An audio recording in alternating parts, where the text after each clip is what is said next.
Purport by His Divine Grace, A.C. Bhaktivedanta Swami Prabhupada. As described by Srila Rupa Goswami, Anyabilasita Swami, one must be devoid of all material desires. When a person becomes devoid of all material desires, there is no longer need for speculative knowledge or fruitive activities. In that condition, it is to be understood that one is free from the material body. The examples already given above. A coconut which is dry is loosened from its outward husk. This is the stage of liberation. As said in Srimad Bhagavatam, second canto, 10th, 2.10.6. Mukti, liberation, means swarupena vyavastati, being situated in one's own constitutional position. All material desires are present as long as one is in the bodily concept of life. But when one when one realizes that he is an eternal servant of Krishna, his desires are no longer material. A devotee acts in this consciousness. In other words, when material desires in connection with the body are finished, one is actually liberated.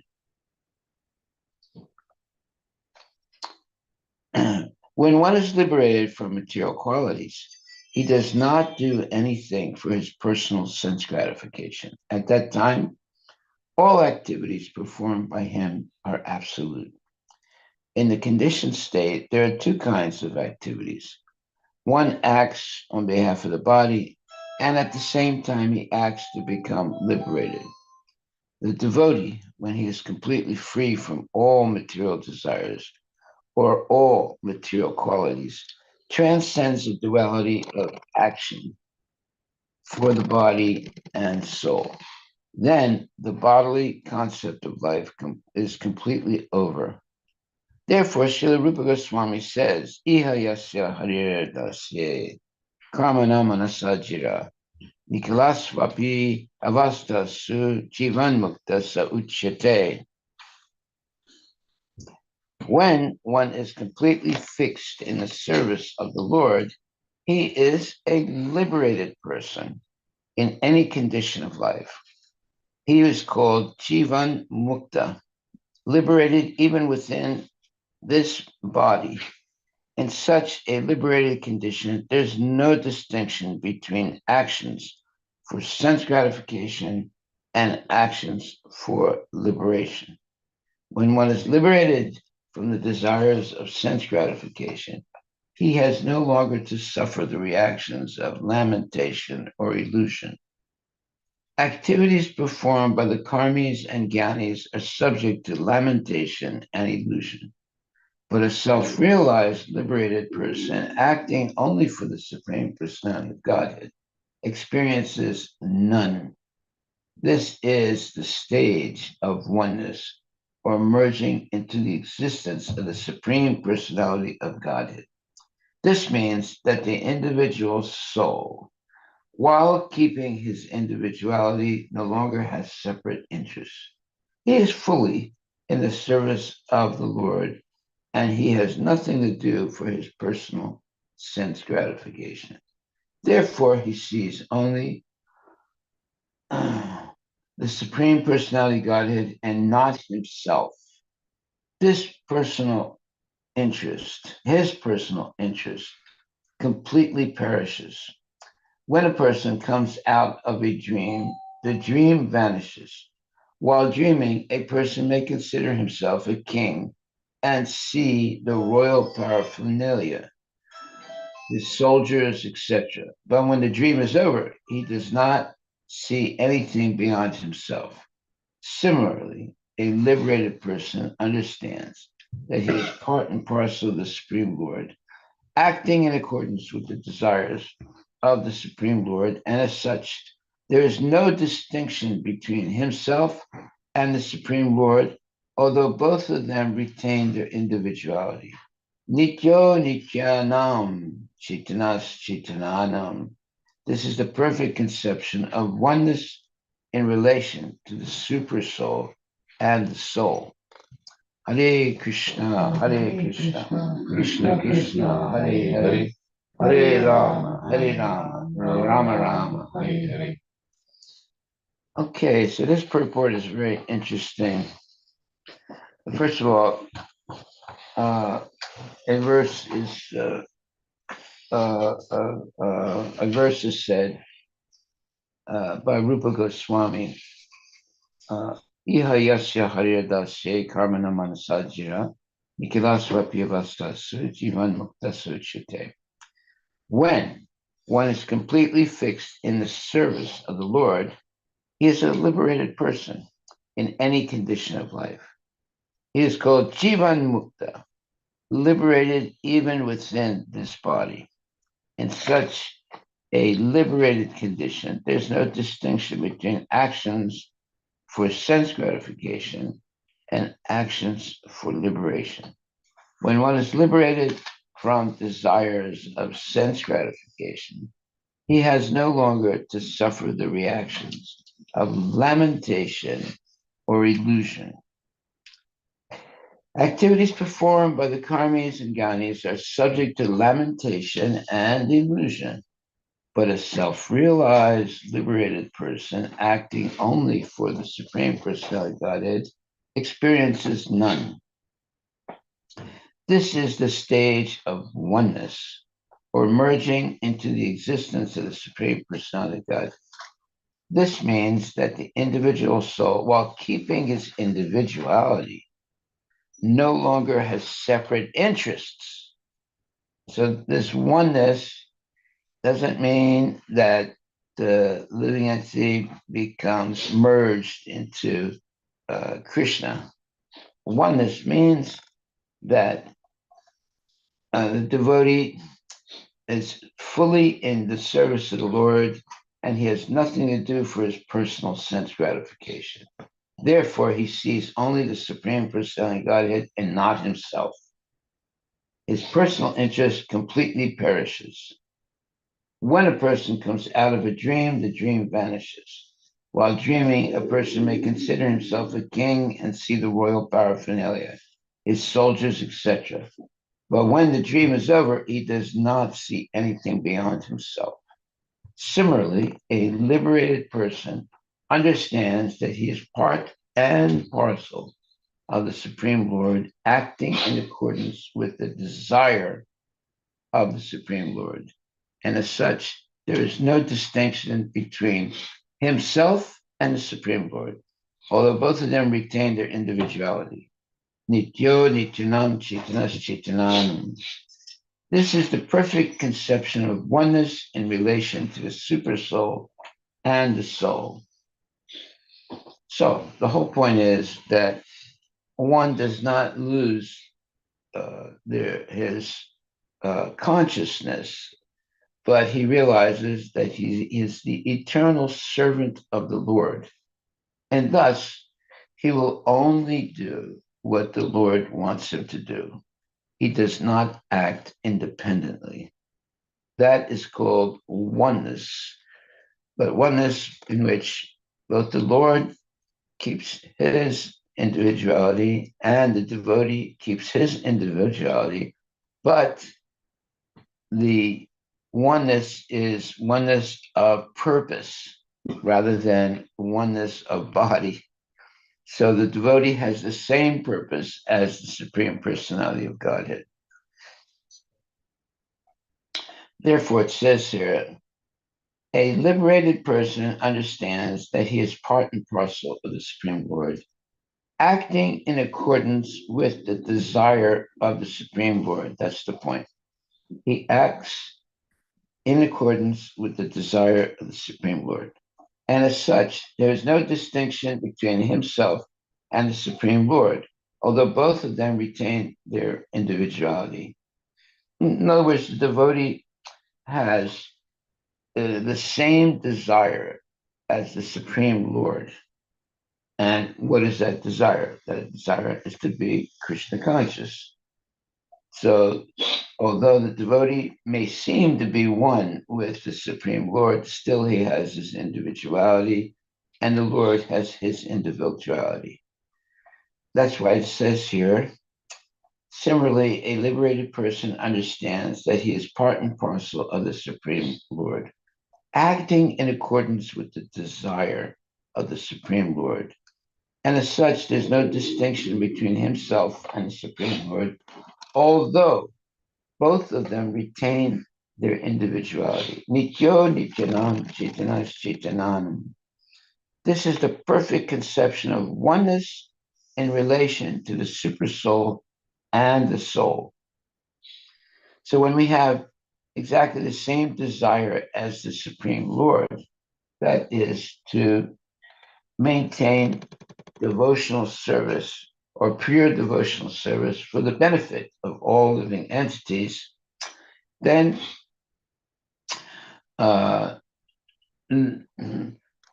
there is oneness, but still the devotee maintains his individuality and the Lord maintains his individuality. Nitya Nityanam Chaitanas Chaitananam. This is the perfect conception of oneness in relation to the super soul and the soul, meaning that both the super soul and the soul have the same desire, that is to please the Supreme Personality of God. Text 28. When the soul exists for sense gratification, he creates different desires. And for that reason, he becomes subjected to designations. But when one is in the transcendental position, he is no longer interested in anything except fulfilling the desires of the Lord. There it is. That is oneness. It's not that one merges into the Lord and becomes the Lord. It is no longer interested in anything except fulfilling the desires of the Lord. That is real oneness. Being covered, purport by Srila Prabhupada, being covered by material desires, a spirit soul is also considered to be covered by designations belonging to a particular type of body. Thus, he considers himself an animal, man, demigod, bird, beast, etc. In so many ways, he is influenced by false identification, caused by false egotism, and being covered by illusory material desires, he distinguishes between matter and spirit. When one is devoid of such distinctions, there is no longer a difference between matter and spirit. At that time, the spirit is the only predominating factor. As long as one is covered by material desires, he thinks himself the master or the enjoyer. Thus, he acts for sense gratification and becomes subjected to material pangs, happiness, and distress. But when one is freed from such a concept of life, he is no longer subjected to designations, and he envisions everything as spiritual in connection with the Supreme Lord. This is explained by Sri Rupa Goswami in his Bhakti Rasamrita Sindhu 1.2.255. Anasaktasya Vishayan Yatarham Upayunjataha Nirbandha Krishna Sambandhe Yukta Vairagyam Uchite. The liberated person has no attachment for anything material or for sense gratification. He understands that everything is connected with the Supreme Personality of Godhead and that everything should be engaged in the service of the Lord. Therefore, he does not give up anything. There is no question of renouncing anything because the Paramahansa knows how to engage everything in the service of the Lord. Originally, everything is spiritual, Nothing is material. In the Chaitanya Charitamrita Madhya 8.274, also it is explained that the Mahabhagavata, a highly advanced devotee, has no material vision. Stavara Jangama Deke Na Deke Taramurti Sarvatra Haya Nija Ista Deva Spurti. Although he sees trees, mountains, and other living entities moving here and there, he sees all as the creation of the Supreme Lord, and with reference to the context, sees only the creator and not the created. In other words, he no longer distinguishes between the created and the creator. He sees only the Supreme Personality Godhead in everything. He sees Krishna in everything and everything in Krishna. This is oneness. Well, everything depends on how you see things.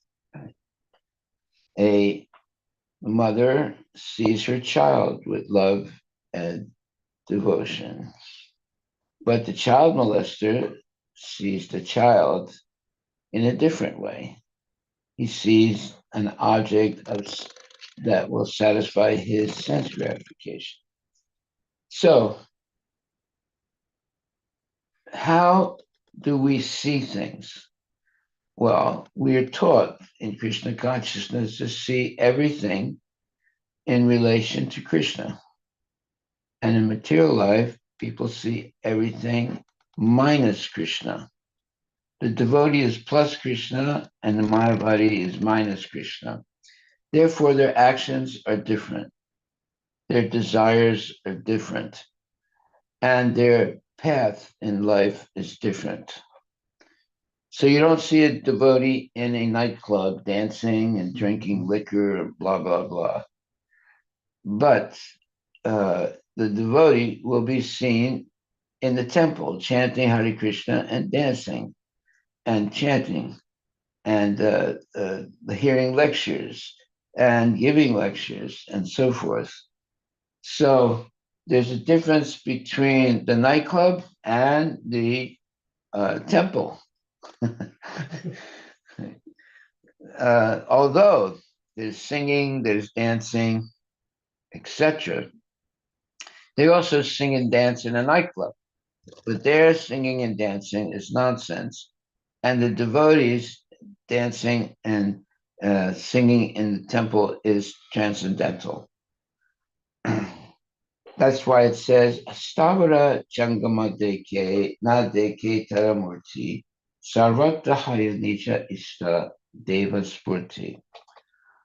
Although he sees trees, mountains, and other living entities moving here and there, he sees all as the creation of the Supreme Lord, and with reference to the context, sees only the creator and not the created. In other words, he no longer distinguishes between created and creator. He sees only the Supreme Personality Godhead in everything. Well, that means you're a devotee. You see the Supreme Personality Godhead in everything. He sees Krishna in everything and everything in Krishna. This is oneness.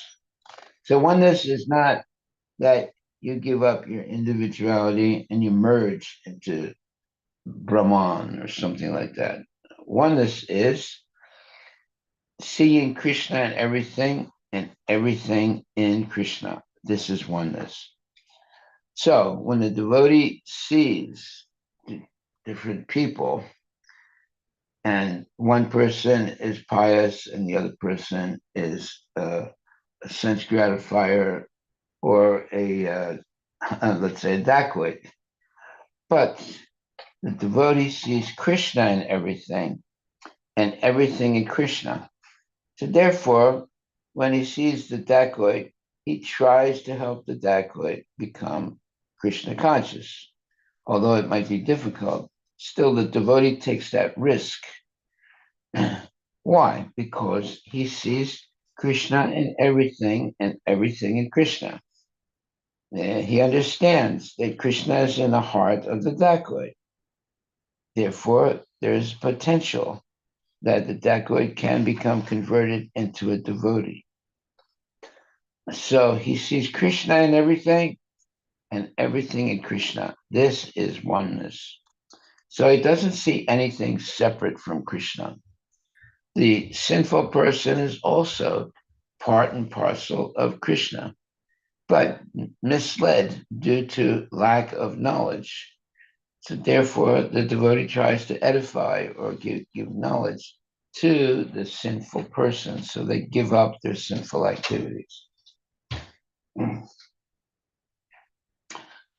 Okay, so the takeaway is that the devotee sees Krishna in everything and everything in Krishna. This is oneness. So this is the vision of a devotee. He doesn't say, oh, well, this person is nonsense, so he has no chance to be Krishna conscious.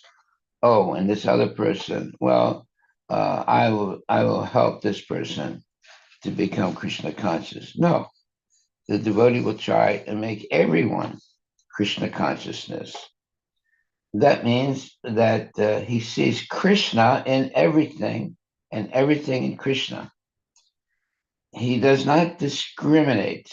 He doesn't say, I'm not going to talk to this person because he's nonsense.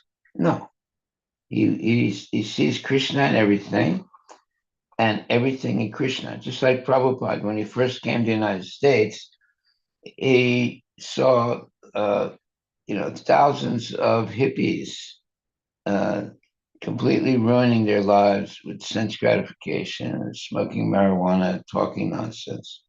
But he didn't give up and go back to India.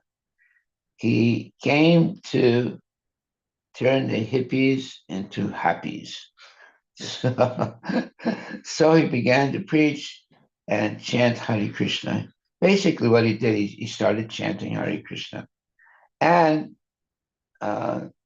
these hippies, they started dancing and hearing Prabhupada chant, and they liked it.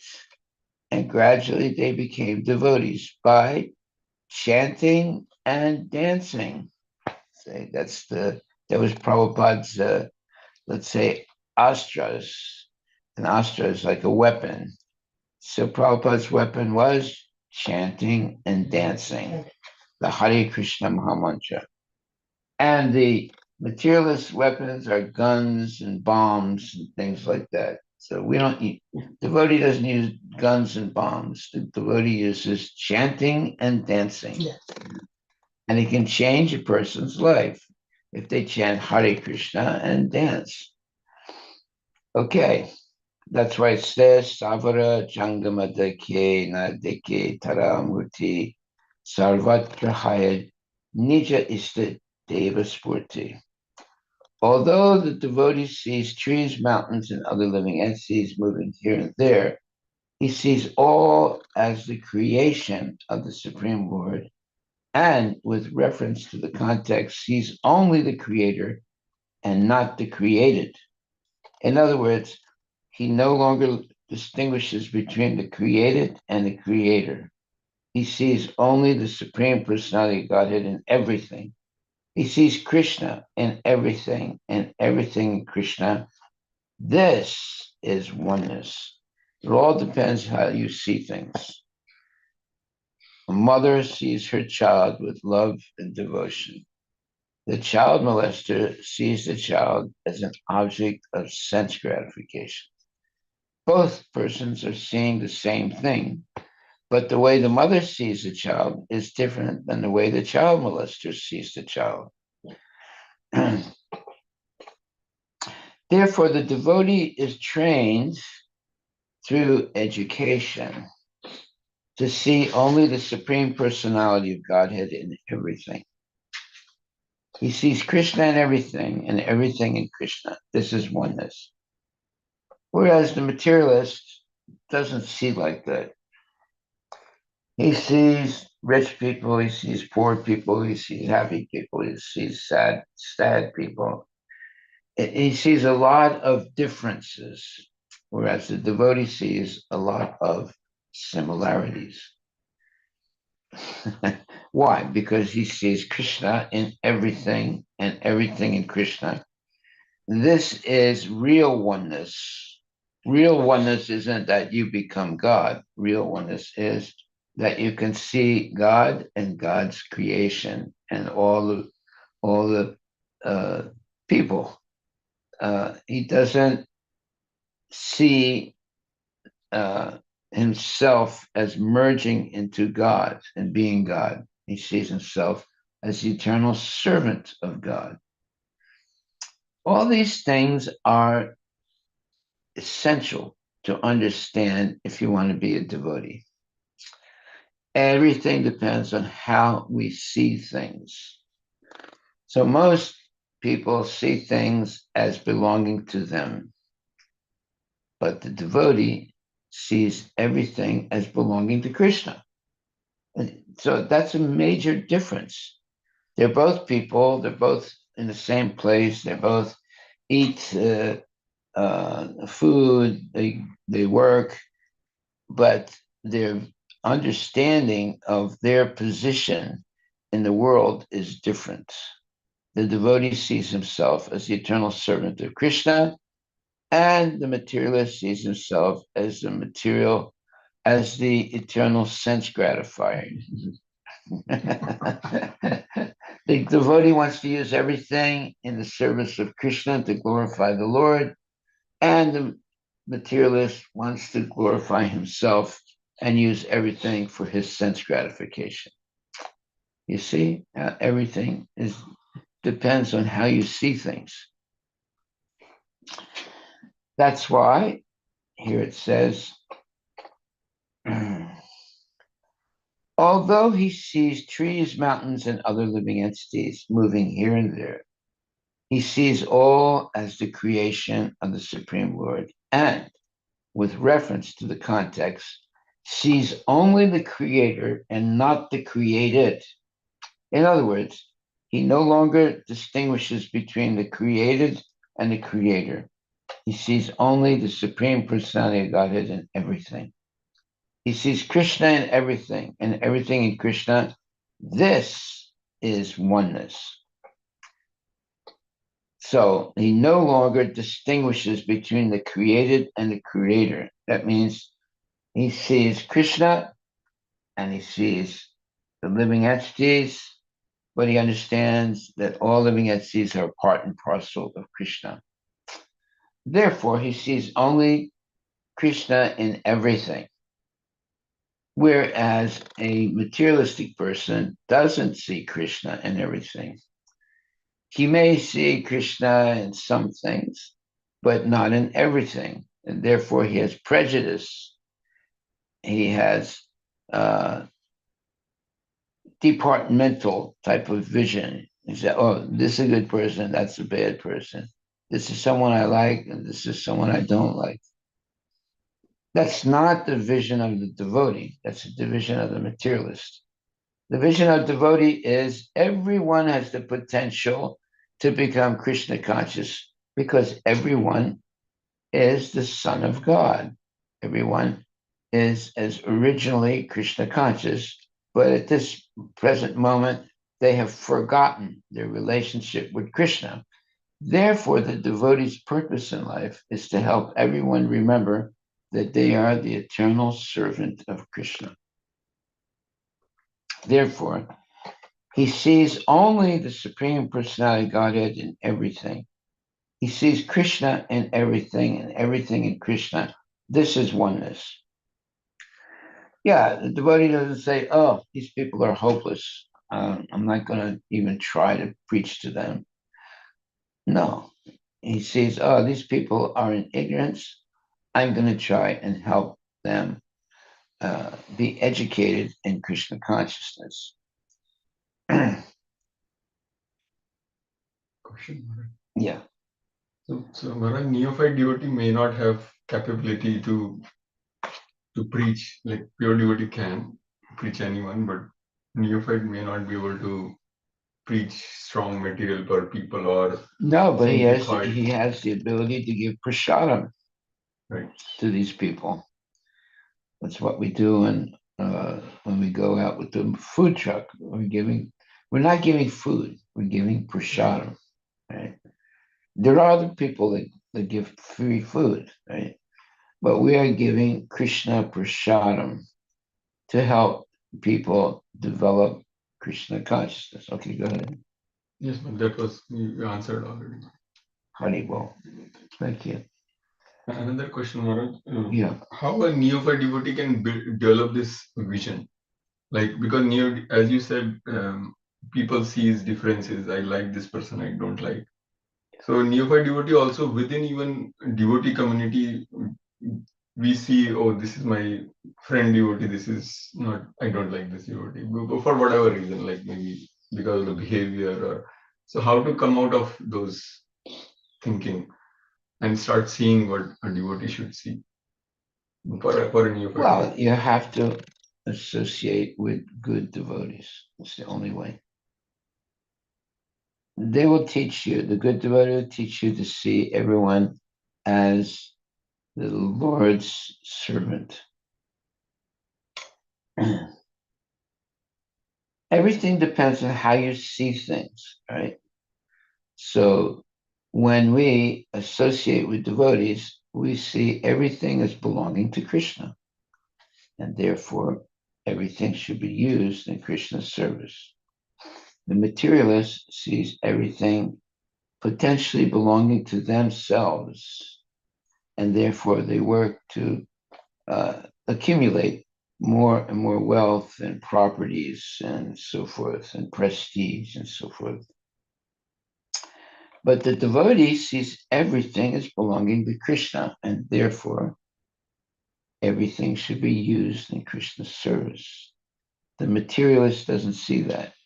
He thinks that everything can belong to himself, and he tries to have more property, more wealth, more houses, more everything, belonging to himself. And so you have some people that have billions of dollars in the bank. And there are devotees that don't have much money at all, but they're always engaged in devotional service to Krishna. So they're both existing, right? But one is existing only for his own sense gratification, and the other is existing only for the pleasure of Krishna. So two people can be standing together in the same place, but be completely different one from the other. The devotee, however, does not feel sadness because he may be poor, and he's not jealous, or he's not, let's say, envious of the rich man, because he knows that real wealth is Krishna consciousness, knowing your relationship with Krishna and acting in that relationship. That is real wealth. It is not accumulating a lot of pieces of paper called money. It's only money. By the way, like for example, in World War One, the German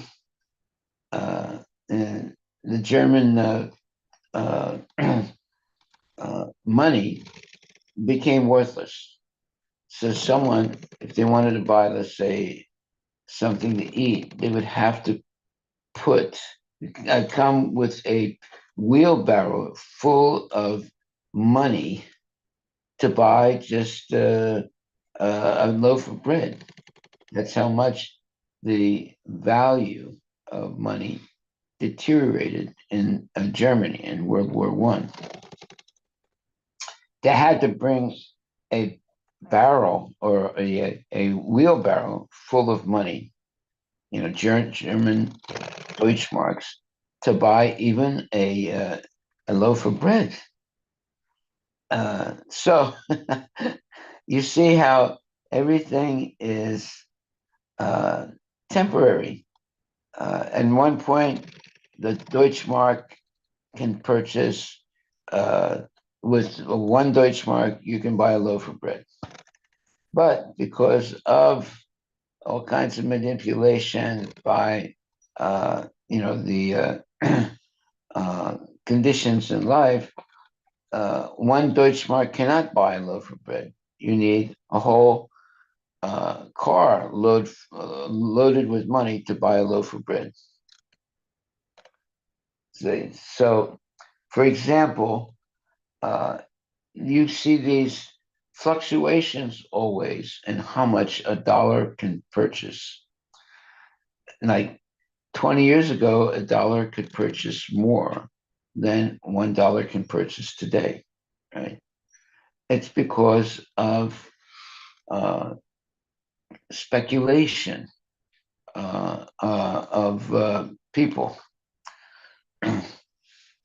So, for example, why is it that in some countries people only use the American dollars for buying things and not use the money of their country? Well, because they have faith in the American dollar as being more, let's say, valuable than their own currency. Everything depends on what you believe. So some people have faith in the American dollar because the United States has a very strong army. The United States prints money and you can use it to buy more things than the local currency. So they stop using the local currency and they start using only the American dollar. It all depends on how much faith you have. So people living in a certain country, they don't have faith in their own currency, but they have faith in the American dollar. So they use that for business and not their own country's currency. So all these things depend on how you see things and what kind of faith you have.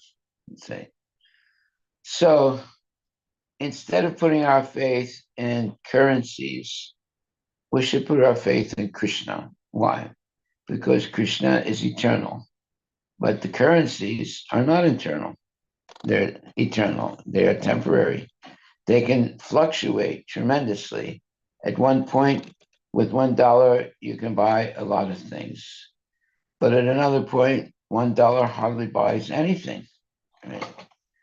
So that's not Krishna consciousness. That is material life. But in Krishna consciousness, Krishna is the Supreme Personality of Godhead.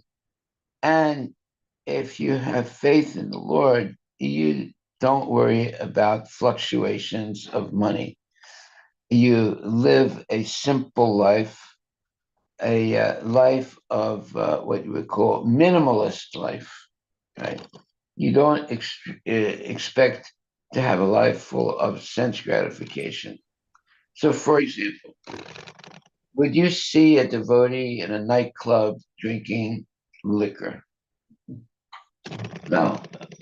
You would understand. Well, that person may be dressed like a devotee, but he's not a devotee because a devotee would never be in a nightclub drinking liquor, right?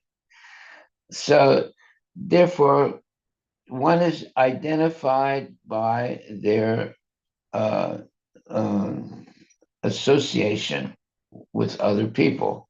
So, a devotee will only associate with other devotees, but a materialist will only associate with other materialists. Say. So you're known, a person is known by what company they keep. So instead of being here right now, you might be sleeping at home, or you might be going to Las Vegas to gamble, right? Yeah. So, but no, as a devotee, you're not going to do that. You're going to stay here. You're going to come and hear the lecture and participate or give the lecture about Krishna consciousness. Whereas other people are either sleeping or they're getting or drinking their coffee right now and getting ready to go to work uh, and basically reading the newspaper and discussing very mundane topics, right? Okay. But we're hearing about Srimad Bhagavatam, about Prita Maharaj's meeting with the four Kumaras. For many people, this would have no value at all. Hearing about Prita Maharaj's meeting with the four Kumaras, they would say, well, that I'm not interested in this. This is nonsense for me. But to the devotee, that means something. So we see how some people are completely in the grip of Maya, so they can't appreciate hearing Srimad Bhagavatam every morning. Right? They think that's a waste of time. But the devotee thinks this is not a waste of time. This is absolutely necessary to develop Krishna consciousness. Therefore, it says, Anasaktasya Vishayan Yatarham Upayunjitaha Nirbanda Krishna Sambande Yukta Vairagya Uchite. The liberated person has no attachment for anything material or for sense gratification. He understands that everything is connected with the Supreme Personality of Godhead and that everything should be engaged in the service of the Lord. Well, that's not the vision of a materialist. He thinks everything can potentially belong to me, and I should use everything for my own sense gratification. You see? So here it's explaining very clearly. The liberated person has no attachment for anything material or for sense gratification. He understands that everything is connected with Krishna, the supreme, everything is connected with the supreme personality of Godhead, and that everything should be engaged in the service of the Lord. The materialist doesn't believe that. The materialist believes that he has a potential of owning everything and that everything should be engaged in his sense gratification. But the devotee understands that everything is connected with the Supreme Personality, Godhead, and therefore everything should be engaged in the service of the Lord. Therefore, he does not give up anything. There's no question of renouncing anything because the Paramahansa knows how to engage everything in the service of the Lord. That is real knowledge, how to engage everything in the service of the Lord. Originally, everything is spiritual. Nothing is material. In the Chaitanya Charitamrita also it is explained that a Mahabhagavata, a highly advanced devotee, has no material vision. Although he sees trees, mountains, and other living entities moving here and there, he sees all as the creation of the Supreme Lord and, with reference to the context, sees only the creator and not the created. In other words, he no longer distinguishes between the created and the creator. He sees only the Supreme Personality of Godhead in everything. He sees Krishna in everything and everything in Krishna. This is oneness. Oneness is not, I am you and you are I. See? That's the concept of the Mayavadi. One time, a man knocked on the door of a Mayavadi. And the Mayavadi, without opening the door, said, "Who is it?" And he said, "It's me," and gave his name, so and so. And the Mayavadi said, "Go away." So the man knocked on the door again. And the Mayavadi said, "Who is it?" And the man said, "It is you." He said, "Please come in." That's Mayavad philosophy. All is one. Haribo. One day, Maharaj, one person came to food truck and he had given me the same analogy. All is one. Well, this concept, all is one. There's a man who's married to a very nice lady, and he believed all is one. So his wife thought that he was crazy and completely in Maya, right? But he had his friends, they would come and they would all talk about all is one, all is one, all is one. So one day, when they all came and they were all talking about how everything is one, the wife put stool in the plate, right? She served food, and but instead of putting regular food, she put stool in the plate. And as soon as they tasted the food, they all spit it out and said, "This is horrible. Who did this?" And the wife said, "I did it." And they said, "Well, why did you do it?" And she said, "All is one." So if all is one, then you can put stool in the food, on the table. So no, that's not true that all is one. There are many differences in life.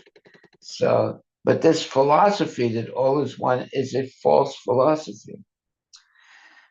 All is one, perhaps, when everyone is engaged in devotional service, but it's not that all is one, that I am you, you are me, we are they are us. All that type of phony philosophy is not, it's all is one. It's not accepted by genuine devotees. Okay, so that's why it says here, although he sees trees, mountains, and other living entities moving here and there, he sees it all as the creation of the Supreme Lord. And with reference to the context, sees only the creator and not the created. In other words, he no longer distinguishes between the created and the creator. He sees only the Supreme Personality Godhead in everything. He sees Krishna in everything, and everything in Krishna. This is oneness. So it's not the phony concept of all is one, but the real concept of all is one is that Krishna is in everything, and everything is in Krishna. So one, therefore, uses everything in the service of Krishna, right? Whereas the materialist, he thinks everything belongs to me, and he tries to engage everything in his own sense gratification. That is a false position. But if one understands everything belongs to Krishna, therefore everything should be used in the service of Krishna. That's the understanding of the devotee. So you see, there's a big difference between the understanding of the devotee and the understanding of the Mayavadi or the sense gratifier. Hare Krishna, Krishna Krishna, Hare Hare, Hare Rama, Rama Rama, Hare. Are there any questions? Maharaj, Yes. whenever we are doing the service, like sometimes you are, after a certain time, you having attachment with this service. So that having that particular attachment is the good thing. Otherwise, like the more you need to practice in detachment or something in the life.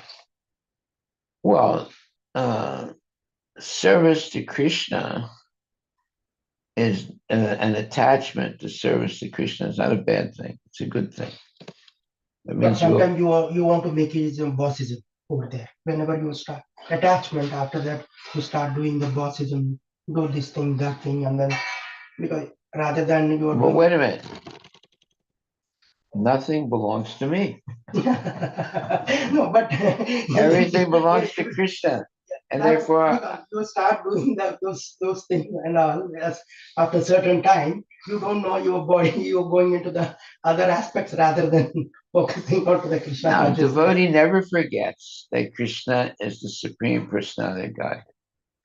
But when you forget that Krishna is the Supreme Personality of God, you begin to believe that you are the Supreme Personality of Godhead. Therefore, everything belongs to you. But when you understand everything belongs to Krishna, including your own body, therefore, you should use everything in the service of Krishna. That's the vision of a devotee. Even his own body belongs to Krishna. So he should only use his body in the service of Krishna. You see? Where the materialist thinks everything belongs to me. He doesn't believe everything belongs to Krishna. He believes everything belongs to him. And he uses everything for his sense gratification. But the devotee doesn't see things like that. He knows that everything belongs to Krishna. Therefore, everything should be used in the service of Krishna. You see, everything depends on how you see things, right? But other person also sometimes he will act as a bossism on you. When once he started learn things and all, how to be it's a vice versa. Well, he's not a genuine Because devotee then. He's trying to act as if he is God. But if everything belongs to Krishna, then you have to be very careful how you use things. You should only use things in the service of Krishna. But if you do the materialistic way, it's one for Krishna, two for me.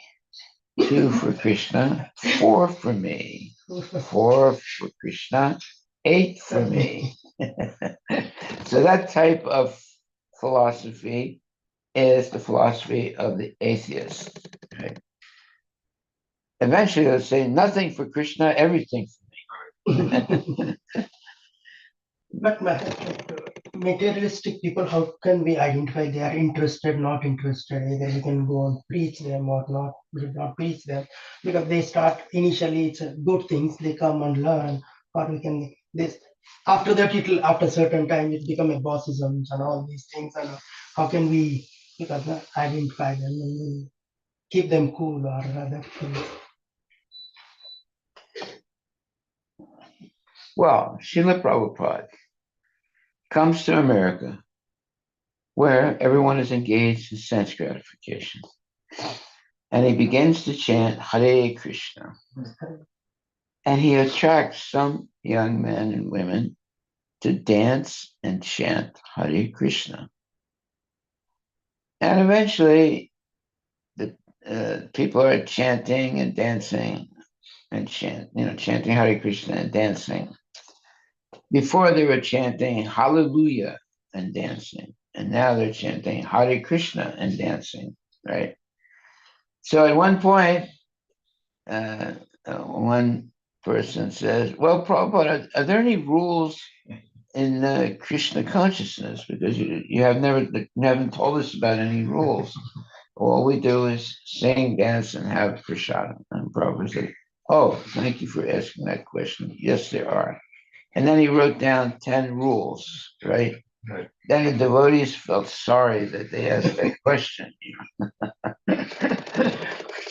You see how tricky Prabhupada is a Calcutta boy. He knows how to trick everyone, So he did not force people to be Krishna conscious. He enticed people to be Krishna conscious by getting them to sing and dance onto the Hare Krishna mantra and to have very nice prasadam and to eventually develop a taste for hearing about Krishna all the time. That taste developed gradually by associating with Prabhupada. If you take a materialist and make him sit down and hear a lecture by Prabhupada, he won't be interested. He can't wait for it to be over so he can go to the bar and drink some whiskey. So it's a gradual process to transform a materialist into a devotee. It's a gradual process.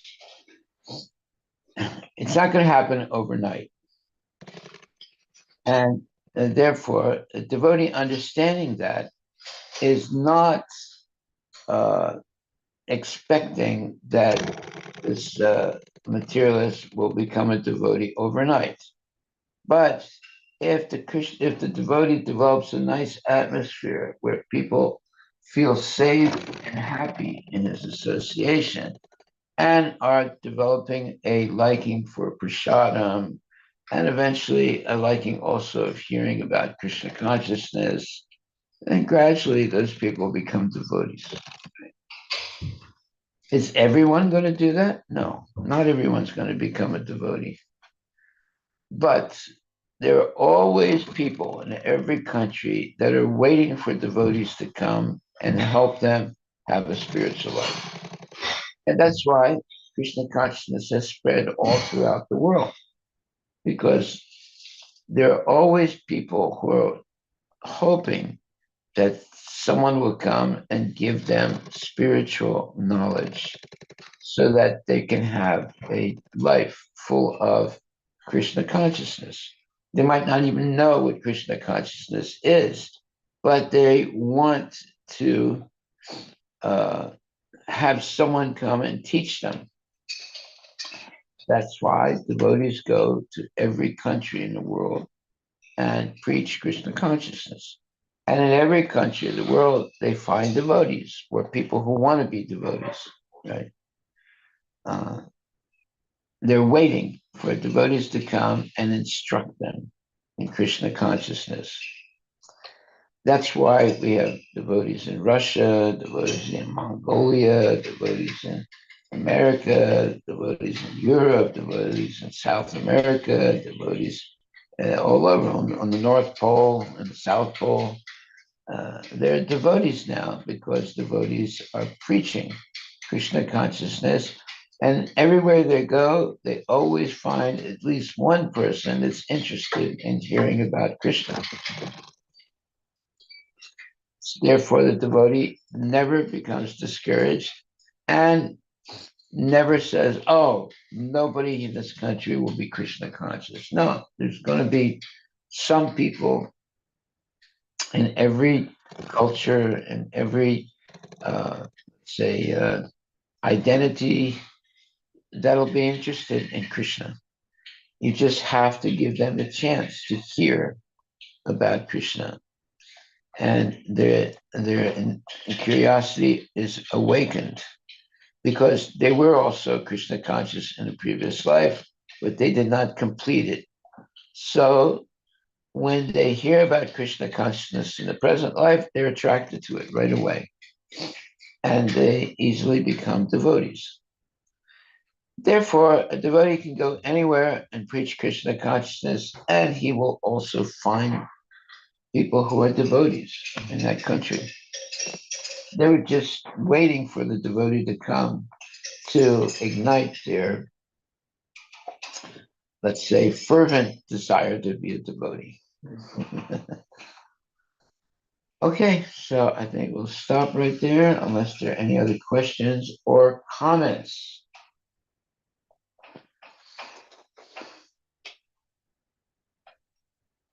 So our takeaway today is anasaktasya vishayam yatarham pupunjitaha nirbandha krishnabam sambandhe yukta vairagyam uchyate. The liberated person has no attachment for anything material or for sense gratification. He understands that everything is connected with the Supreme Personality Godhead, and that, therefore, everything should be engaged in the service of the Lord. Therefore, he does not give up anything. There's no question of renouncing anything because the Paramahansa knows how to engage everything in the service of the Lord. Originally, everything is spiritual. Nothing is material. And the Chaitanya Charitamrita, Madhya 8.274, also it is explained that a Mahabhagavata, a highly advanced devotee, has no material vision. Although he sees trees, mountains, and other living entities moving here and there, he sees all as the creation of the Supreme Lord, and with reference to the context, sees only the creator and not the created. In other words, he no longer distinguishes between the created and the creator. He sees only the Supreme Personality Godhead in everything. He sees Krishna in everything and everything in Krishna. This is oneness. So he becomes a preacher. He does not say, no one will become Krishna conscious in this country. No, he knows that there are people waiting for him to come and teach them about Krishna consciousness. They've been waiting for such people like that. So in every country that devotees go to, they find other devotees who become excited and join Krishna consciousness. Every country of the world. Why is that? Because Krishna is in the heart of every living entity. So the devotee sees Krishna in everything and everything in Krishna. So this is the real position of oneness. He understands that it's possible that everyone in the world can become Krishna conscious because Krishna is in their heart. And they originally were with Krishna, and right now they have forgotten Krishna. But if they're educated, they can remember that they are the eternal servant of Krishna and come back to Krishna consciousness. So we should never be discouraged. Sometimes people say, oh, I've been preaching so much and not one person has become a devotee. Well, you shouldn't be discouraged. You should continue because there are devotees in every country of the world. They're just waiting for the devotees to come and ignite their fervent desire to be Krishna conscious. So we should never be discouraged in any situation. And that's why it says here, Stravana Jangama Deke Na Deke Taramurti Sarvatra Haya Nijas Ista Deva Smurti. Although the devotee sees trees, mountains, and other living entities moving here and there, he sees all as the creation of the Supreme Lord. Well, that's correct vision. Everything we see is the creation of the Supreme Lord. And with reference to the context, sees only the creator and not the created. Yeah, he sees Krishna in everything. In other words, he no longer distinguishes between the created and the creator. He sees only the Supreme Personality Godhead in everything. He sees Krishna in everything and everything in Krishna. This is oneness. So this is the vision of the devotee. He doesn't say, "Oh, well, I don't think anybody in this country will become a devotee, so I'll just skip it and go somewhere else." No, there are devotees in every country. They're just waiting to meet other devotees who will ignite their yearning to understand the relationship with Krishna. And when they hear the devotees speak and chant and dance and distribute prasadam, immediately they begin to chant, dance, and have prasadam and realize that this is what they were really waiting for. So we should never be discouraged. We should never be, let's say, negative. We should always be positive. There are people in every country of the world waiting to meet devotees and being inspired by them so they can have a spiritual life. That's why you have devotees who travel from country to country and make more devotees. Or you can stay in your neighborhood and also make devotees, right? There are devotees everywhere. There might be not acting like a devotee now, but as soon as they hear and associate and have prasadam and chant and dance, then they realize that they are devotees and they engage in Krishna consciousness. So were you a devotee, let's say 30 years ago? Were you a devotee? No, So what made you a devotee? because knowing the Krishna consciousness is being a human. What's that? Being a human, this is the best thing to do, coming into the Krishna consciousness. That means you must have met some good devotees, right? You didn't just one day wake up and say, I got to be Krishna conscious. Yeah, definitely. It's only through devotees. Through Yeah. association. Yes, Through that association, right? So you were very fortunate.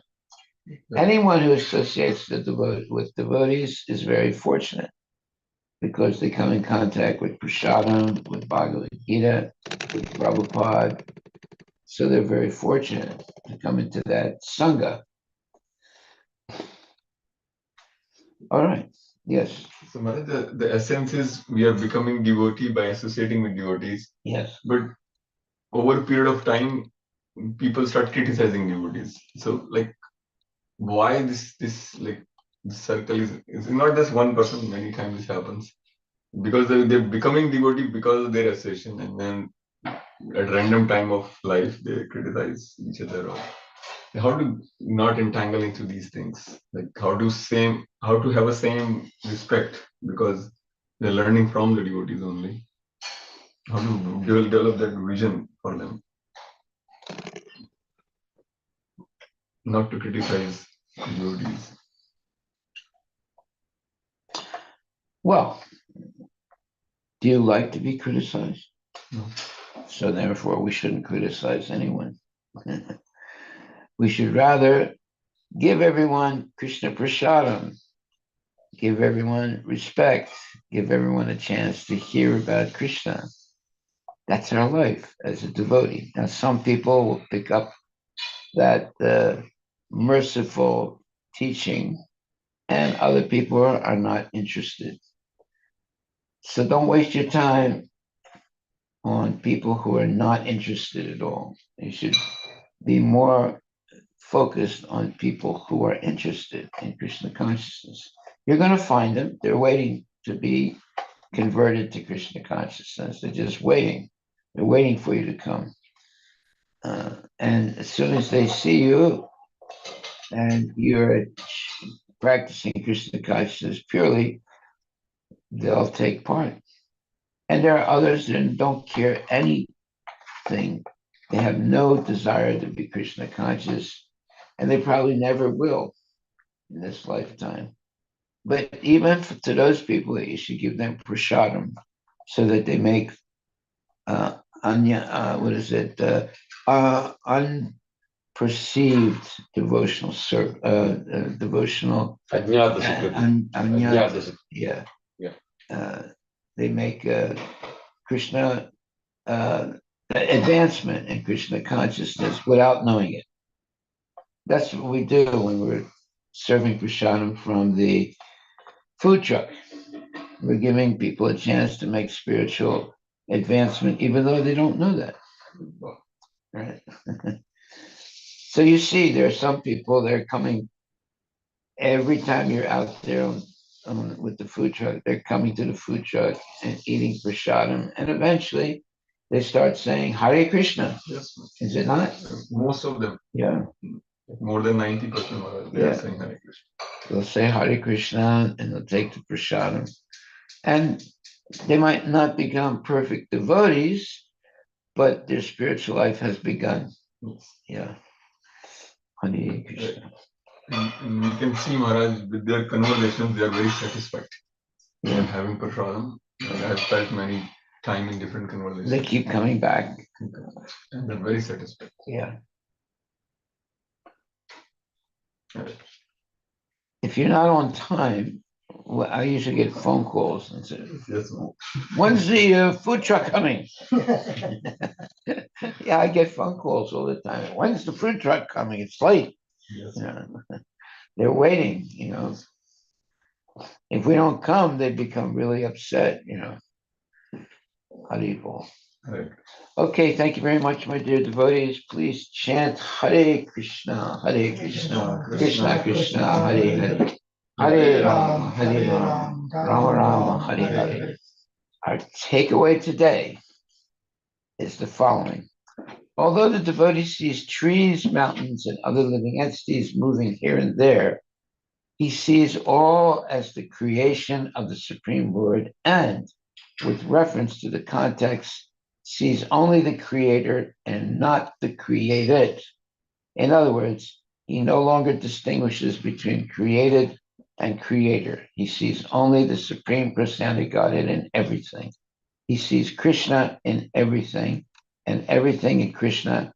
This is oneness. You should meditate on this. A very profound statement is the last paragraph of text 28, Canto 4, chapter 22, text 28. The last paragraph of the purport says, although he sees mountains, trees, and other living entities moving here and there, he sees all as the creation of the Supreme Lord, and with reference to the context, sees only the creator and not the created. In other words, he no longer distinguishes between the created and the creator. He sees only the Supreme Personality of Godhead in everything. He sees Krishna in everything and everything in Krishna. This is oneness. Haribol.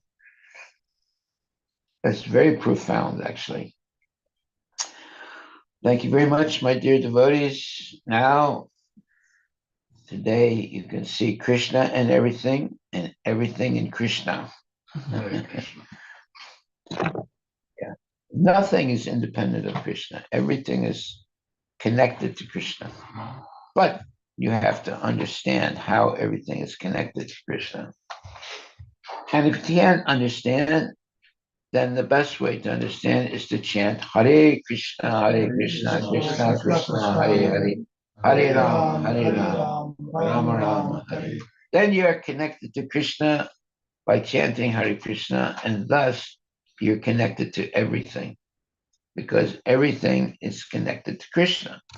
Everything comes from Krishna. Nothing is independent from Krishna. So if you chant Hare Krishna, you connect with everything in the universe. Haribol. Oh, glory to Srila Prabhupada ki jai. Hare Krishna Mahamantra ki jai. Hare Nam.